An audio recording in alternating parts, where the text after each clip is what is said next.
खोलिब नूतनवार्ड जयेश्वरपुर गोष्ठी स्वास्थ्य केन्द्र रे अंचल विकास पे जनसाधारण हित पे अंटा भिड़िले भोगराई ब्लॉक सुनाधर बसण ग्रामर समाजसेवी मुकेश दलाई।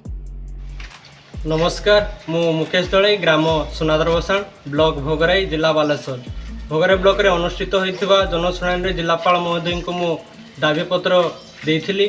से दाबीपत्र उल्लेख थिला कि भोगराई ब्लॉक रे थिबा जलेश्वरपुर गोष्ठी स्वास्थ्य केन्द्र रे ईएनटी मेडिसिन एवं पेडियाट्रिक विभाग खोलिबा पई अनुरोध करथिले जिलापाल महोदय को एवं आगामी दिन रे जिलापाल महोदय किपरि एई लोकंकर जो समस्या रही जलेश्वरपुर गोष्ठी स्वास्थ्य केन्द्र रे ताहाकू कार्यकारी कराई किपरि भाव में खूब शीघ्र विभाग गुड़ी को खोलिबे से मु आपण चैनल माध्यम रे जिलापाल महोदय को विनम्र अनुरोध करुछि।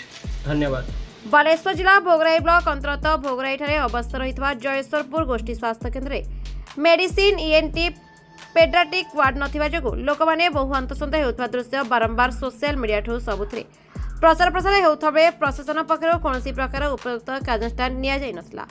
तेणु ट्विटर समाजसेवी मुकेश दलाई आज ब्लॉक जनशुणाणी शिविर में एक लिखित आकार जिलापाल दे अंचलवासी को सुरक्षित रक्षा तथा उक्त अंचल लोक मैंने हाथ पांतरे किपरि रोगी सेवा पाइपर से अभियोग जणाइथिले। तेणु तुरंत जिलापाल उक्त गोष्ठी स्वास्थ्य केन्द्र मेडिसिन ईएनटी पेडियाट्रिक वार्ड कराजियो बोली प्रतिश्रुति देथिले।